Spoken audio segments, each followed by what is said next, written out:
વાત કરીએ એક એવી ગેંગની જે સુરત જિલ્લામાં શિયાળાની ફૂલ ગુલાબી ઠંડીમાં સક્રિય થાય છે। ઠંડીના માહોલમાં ગામડાના લોકો ભર ઊંઘમાં હોય ત્યારે રાતના અંધારામાં વાહનો લઈ રેકી કરેલા ખેતરાડી વિસ્તારમાં એગ્રીકલ્ચરના જીવંત વીજ વાયરો કાપીને રાતના અંધારામાં ફરાર થઈ જાય છે। પરંતુ કહેવાય છે ને દિવસ ખરાબ હોય ત્યારે ગમે તેટલો સાતીર ખેલાડી પણ પોલીસના હાથે ઝડપાઈ જાય છે અને આખો ખેલ ખુલ્લો પડી જાય છે। જુઓ અમારો વિશેષ અહેવાલ સાતીર રાવત ગેંગ બેનકાબ। આ દ્રશ્ય છે ડાયમંડ સિટી અને કાપડ નગરી સુરતના। સુરતથી 30 કિલોમીટરના અંતરે આવેલ કિમ પોલીસની હદમાં એક ગેંગ શિયાળાની ફૂલ ગુલાબી ઠંડીની શરૂઆત થાય એટલે સક્રિય થઈ જાય છે। ગામડાના લોકો ભર ઊંઘમાં હોય અને ગામની સીમ રાતના અંધારામાં બિહામણી બની જાય ત્યારે આ રાજસ્થાનની રાવત ગેંગ સક્રિય થઈ જાય છે અને રાતના અંધારાને ચીરી ગામની સીમમાં લાગેલ એગ્રીકલ્ચરની જીવંત વીજ વાયરની લાઇનને કાપી વીજ પુરવઠો બંધ કરી ઠંડે કલેજે વીજપોલ પર લાગેલ એલ્યુમિનિયમના વાયરોની ચોરી કરી આ રાવત ગેંગ રાતના અંધારા ફરાર થઈ જાય છે। સવાર પડે ખેડૂત ખેતરે જાય અને વીજ કંપનીને જાણ કરે અને ત્યારબાદ વીજ કંપની પોલીસને ફરિયાદ કરે ત્યાં સુધીમાં તો આ ચોર ગેંગ ચોરેલો વીજ વાયર વેચી પણ દેતા હતા। પરંતુ કહેવાય છે ચોર ગમે તેટલા સાતીર હોય પણ પોલીસની તપાસમાં તેઓ બચી શકતા નથી અને બસ આવું જ થયું। આ રાવત ગેંગ સાથે તમામ ચોર કિમ પોલીસની ઝપેટમાં આવી ગયા અને એક પછી એક ચોરીનો ભેદ ઉકેલાઈ ગયો। આ ચોર ટોળકીએ કિમ પોલીસની હદમાં 2 ચોરી અને ઓલપાડ પોલીસની હદમાં 1 ચોરીને અંજામ આપ્યાનું કબૂલાત કરી હતી।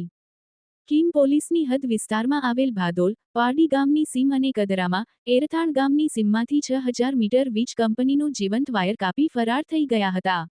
વીજ કંપની દ્વારા પોલીસ ફરિયાદ કરતા કિમ પોલીસ હરકતમાં આવી અલગ અલગ ટીમ બનાવી રાત્રિ પેટ્રોલિંગ સઘન બનાવ્યું અને પોલીસના હાથમાં આરોપી આવી ગયા અને બસ તેમની પૂછપરછ કરતા ચોરીની આખી ઘટના બહાર આવી ગઈ।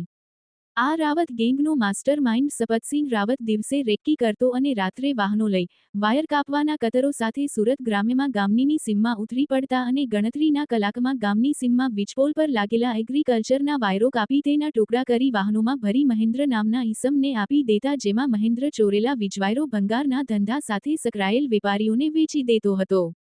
જોકે પોલીસે ચોરેલા વાયરો ખરીદનારને પણ ઝડપી પાડી 2 ટનથી વધારે વીજ વાયરોનો જથ્થો કબજે કરી 7 જેટલા વીજ વાયરની ચોરી કરનાર રાવત ગેંગને ઝડપી પાડી હતી જેમાં કિમ પોલીસની હદમાં 2 ચોરી અને 1 ઓલપાડ પોલીસની હદમાં થયેલી ચોરીનો ભેદ ઉકેલી નાખ્યો હતો। કિમ પોલીસે વીજ વાયરોની ચોરી કરતી રાવત ગેંગનો પર્દાફાશ કર્યા બાદ હવે આ ગેંગના સભ્યોને કોર્ટમાં રજૂ કરી રિમાન્ડની માંગણી કરશે।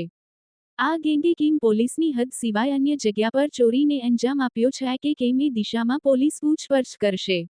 પણ એક વાત ચોક્કસ છે વધુ પૈસા કમાવવાના ચક્કરમાં આ રાવત ગેંગ વીજ વાયરોની ચોરી કરે છે અને એના કારણે ખેડૂતો વીજળીથી વંચિત રહે છે કેમ કે વીજ વાયરોની ચોરી થયા બાદ નવા વાયરો નાખવામાં ઘણો સમય જાય છે જેના કારણે ખેડૂતોને વેઠવાનો વારો આવે છે કેમ કે વીજળી વગર સિંચાઈનું પાણી મળતું નથી અને પાણી સમયસર પાણી ના મળે તો ઊભો પાક સુકાઈ જાય ત્યારે આવા સમયે આવી ગેંગ સામે પોલીસે કડકાઈથી વર્તવું જોઈએ, નહીં તો ચોરીનો સિલસિલો અટકવાનો નથી।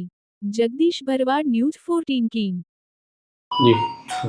કિમ પોલીસ સ્ટેશન વિસ્તારની અંદર થોડા સમય પહેલાં ભાદોલ પારડી રોડ અને કદરામાં એરથાણ રોડ ઉપર વીજ વાયરની ચોરીની ઘટના બની હતી જે કુલ 9000 મીટરથી પણ વધારે ચોરીનું આપણે કિમ પોલીસ સ્ટેશન દ્વારા ગુનો દાખલ કરવામાં આવેલો।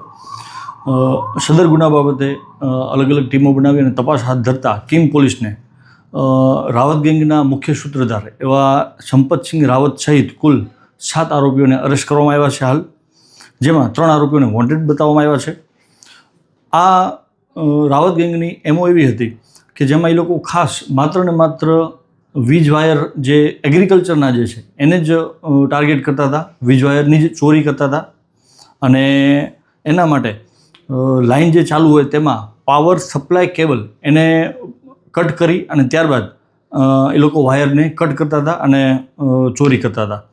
અને સંપતસિંહ પોતાની ગેંગ સાથે ત્યાં જતો હતો જગ્યા ઉપર, ગણતરીના કલાકોની અંદર તે લોકો બધા વીજ વાયરને કટ કરી લેતા હતા, અમુક ગાડાઓની અંદર વીજ વાયરને ભેગા કરી અને તાત્કાલિક ત્યાંથી રવાના થઈ જતા હતા। જેની અંદર કિમ પોલીસ સ્ટેશનના કુલ 2 ગુના છે અને ઓલપાડ પોલીસ સ્ટેશનનો 1 ગુનો ડિટેક્ટ કરવામાં આવ્યો છે।